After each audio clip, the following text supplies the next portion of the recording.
విశాఖ ఉక్కుకు సంబంధించి ప్రైవేటీకరణ ఆగిపోతుంది. విశాఖ ఉక్కుని ప్రైవేటీకరణ చేయదు. అంటే ఎవరైతే కుమారస్వామి వచ్చి ఇక్కడ మాట్లాడే మాటలు అంటే దాన్ని ఏ విధంగా చూస్తారు మీరు? ఆంధ్రప్రదేశ్ హక్కుల కోసం, విభజన హామీల కోసం పోరాడుతున్న ఒక వ్యక్తిగా ఏం చెప్తారు మీరు? అంటే స్టంటా? లేకపోతే సెల్యూట్ చేస్తారా? లేకపోతే ఏం చెప్తారు మీరు? ఎవరైతే ఆ యూనిట్ ఆఫ్ చేయడానికి తెలుగు ప్రజల ఆందోళన అనమాట, తెలుగు ప్రజల ఆత్మగౌరవం కాపాడటానికి చూశారో సాల్యూట్ చేస్తారు అందరికి. ఎవరైనా సరే, నా కుమారస్వామి దళిత ద్రావిడ సోదరుడు, ఆయన ఖచ్చితంగా ఈ ప్రాంతం పట్ల ఎంతో కొంత ఉంటుంది. కానీ ఆదాని గారి శిష్యులు మా దగ్గర మంత్రులు అయ్యారు, కొంతమంది ఆంధ్రప్రదేశ్లో మంత్రులు అయ్యారు, అదే ఉత్తర భారతీయ జనతా పార్టీలో మంత్రులు అయ్యారు. ఓకే, ఆయన మాట్లాడతారు, మనం ఏం చేస్తాం, అది ఇదా ఏం పద్ధతి అండి? మాకు ద్రోహం చేయడానికి ఎక్కడి నుంచో రావక్కర్లే ఆదాని గారు, ఇక్కడే ఆదాని గారి శిష్యులు తయారయ్యారు. సాయిరెడ్డి ఆత్మత్యాగం చేసుకున్నాడు, పోలీసు కాల్పులో చనిపోయాడు కరీంనగర్ జిల్లా జగిత్యాలలో. విశాఖ ఉక్కు ఆంధ్రుల హక్కు అని. అవును, ఎలాగే సంబంధం పాపం ఇక్కడి నుంచి సమన్వయం తెలుగు జాతి పెట్టలో నేను దాని కోసం వాళ్ళకి సింగరేణి కాలనీస్ లో తెలంగాణ కుంగు బంగారం అయిన సింగరేణి కాలనీస్ గుమా వ్యాపారులకు అప్పచెప్తాను, ఎదిరించి పోరాడతాను, అందరూ సిద్ధంగా ఉన్నాం. అవును, తెలుగు జాతి ఒక్కటిగా ఉండాలనుకుని ఎప్పుడు కోరుకుంటూ ఉంటారు. భౌగోళికంగా విడిపోవచ్చు, మాసింగ్ ఒకటి కోరుకుంటారు, 13.5 కోట్లు ఉండాలని కోరుకుంటా. గుప్తా గారు వరంగల్ ఎంతమంది అండి ప్రాణాలు అర్పిస్తే అది ఒక కర్మాగారం కాదు, తెలుగు జాతి ఆత్మగౌరవానికి ప్రతీక. దాన్ని ఏం చేసినా పర్వాలేదు, కేంద్రం మంచి నిర్ణయం తీసుకుంటుందని మాట్లాడేవాళ్ళు ఆదాని గారి శిష్యులు. ఎందుకంటే ఇక్కడ ఇలా గుజరాతీలో వెళ్ళి భాషలో అక్కడ నెగ్గమనండి. ఆ గాంధీనగర్లో, సౌరాష్ట్రలో ఉన్న కచ్చి బోళ్ళు ఉన్నాయి కదా వాళ్ళకి. సూరత్ ఉంది, సూరత్కి వెళ్ళి నెగ్గమనండి. ఎందుకంటే ఇక్కడ కూర్చుని అక్కడ పాటలు పాడతారు. మోదీ గారు గొప్ప అయినా, ఆదాని గారు గొప్ప అయినా, అంబానీ గారు గొప్ప అయినా, అమిత్ షా గారు అద్భుత, అమిత్ షా గారు నాకు తెలిసి మాట్లాడతారు కదా. వెళ్ళి వాళ్ళ దగ్గర అక్కడ పోటీ చేసి నెగ్గమనండి.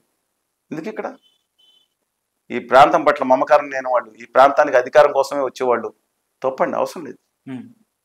ఎవరినని ట్రోల్ చేసుకుని ఎవరిన ఆ స్టేజ్ దాటిపోయింది, చేసుకోమనండి. నా ప్రాంతం పట్ల ఖచ్చితమైన 2019 తర్వాత గట్టి ఉధృతంగా ఉద్యమం చేసాం. 14 కంటే ముందు మెజర్మెంట్ వేయలేదు. I'm not responsible that, they are responsible. వాళ్ళు అయిపోతే వాళ్ళ పాటు, నా పాటు కాదు. చెప్పండి. Okay sir, last and final ఒకే ఒక అంశం మీద మాట్లాడదాం సార్. ఆంధ్రప్రదేశ్లో 2019 నుంచి 24లో మద్యం కుంభకోణం జరిగింది. వేల కోట్ల రూపాయలు దీనికి సంబంధించి చేశారు. దాంట్లో జీవీఎల్ ఎవరైతే భారతీయ జనతా పార్టీకి చెందిన జీవీఎల్ ఉన్నాడు, ఆయన అకౌంట్కి 40 కోట్ల రూపాయలు ట్రాన్స్ఫర్ అయినాయి. దీనికి సంబంధించి సిఐడి కూడా విచారణ ప్రారంభించింది. వాసుదేవరెడ్డి ఎవరైతే ఉన్నారో ఆయన కూడా అప్ స్కాండ్లో ఉన్నాడు, కనిపించిన పరిస్థితి అన్నాడు. అంటే నిజంగా భారతీయ జనతా పార్టీకి, వైఎస్ఆర్ కాంగ్రెస్ పార్టీకి లింకులు ఉన్నాయంటే కొంతమంది నమ్మని పరిస్థితి. జీవీఎల్ ఎవరైతే ఉన్నారో ఆంధ్రప్రదేశ్ సంబంధించిన వ్యక్తి ఇలా మద్యం కుంభకోణంలో ఉన్నాడు అని చెప్పి వార్తలు వస్తున్నాయి. ఎలా చూస్తారు సార్ మీ అంశాన్ని?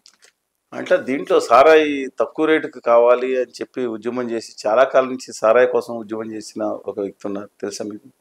సారాయి వీర్రాజు గారు. సారాయి వీర్రాజు గారు అంటారు ఆయన్ని. సరే, తక్కువ మొన్న కూడా చీప్ రేట్కి 50 రూపాయలకి ఇప్పిస్తాను ఆయనే కదా. ఆ చీప్ రేటుకి రావాలి యాక్చువల్ గా అనేది బాగా ఆయనకు ఆకాంక్ష ఉంది. ప్రజలు ఎప్పటి నుంచో దానికోసం. కానీ చాలా ఉప్పు చేపల రేట్లు కూడా తగ్గాల్సిన అవసరం ఉందని పాపం ఆయన చాలా చేసి ఉంటారు. I'm not different that. మరి నేను ఈ విషయం నేను వినలేదు. ఒకవేళ విని ఉంటే ఒకవేళ అదే నిజమైతే ఆయన మీద వివరణ తీసుకోండి మీరు. ఆయన వార్త అనేది కానీ ఏదో ఖండన ఇచ్చానంటున్నారు.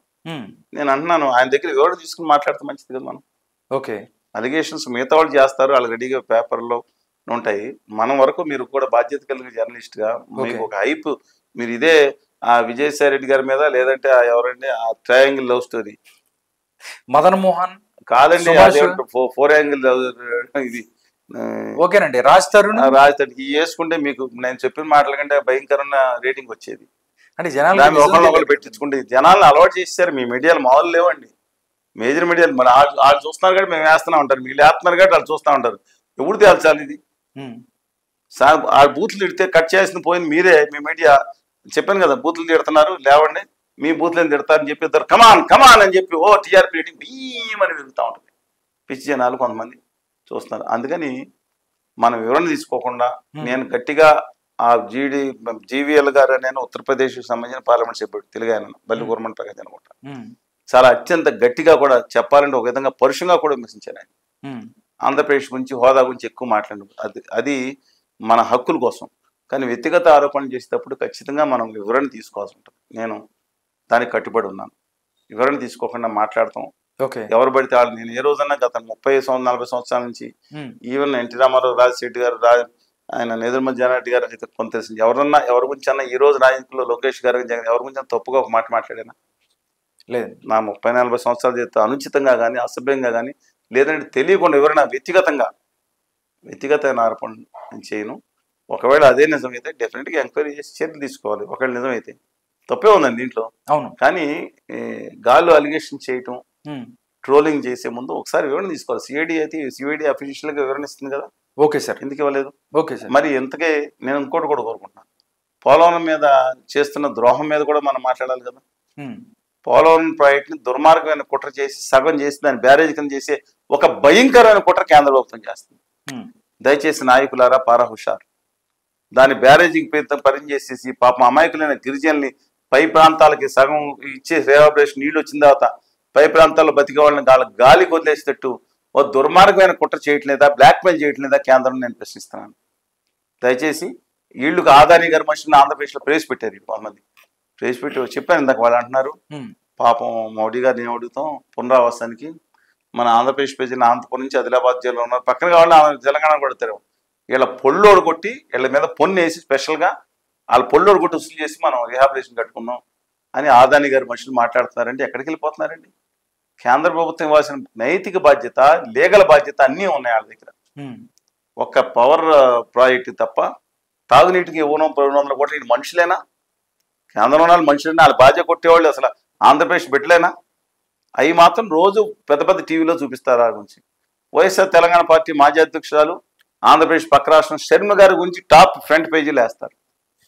తిరిగి వారికి తెలంగాణ రాష్ట్రం గురించి వారు కష్టపడితే ఆ ప్రాంతానికి న్యాయం జరుగుతుందని నేను నమ్ముతున్నాను.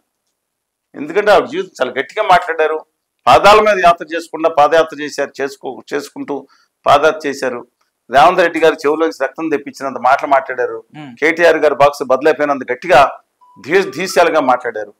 అందుకని నేను అంటున్నాను, దయచేసి వారిని ఆ ప్రాంతం మీద ఇక్కడ చేరి వాళ్ళ రాష్ట్రం అయిపోయిన తర్వాత బీజేపీ చేసే అన్యాయాల మీద మాట్లాడకుండా వాళ్ళ అన్నగారి మీద అన్నగారి ఆస్తులు గొడవలు ఇంకే ఎందుకండి? ఆయన 11 ప్రజలందరూ ఆయన్ని 11 సీట్లు కూర్చోబెట్టి అది కూడా ఆయన అలో లక్ష్మణ్ ప్రతిపక్ష హోదా అన్నాడు. ప్రత్యేక హోదాగా ఆయన తిరుగుతున్నారు.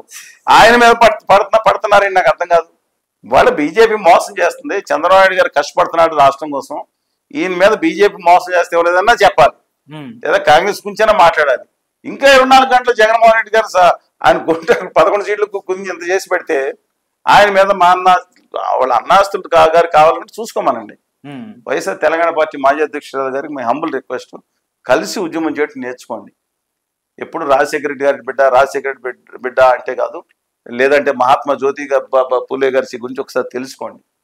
ఛత్రపతి సాహు మహారాజు గారి గురించి తెలుసుకోండి. దేశం కోసం చాలా మంది త్యాగం చేస్తున్నారు. టంగుటూరి ప్రకాశం పంతులు గారి గురించి చేసుకోండి. జాషో గారు, శివరామ్ గారు, వేమన గారు అని గొప్ప మహానుభావాన్ని తీసుకోమని కోరుతా ఉన్నాను. అమ్మాయి humble request. Okay, thank you so much Srinivas గారు. ధన్యవాదాలు. నమస్కారం. ధన్యవాదాలు.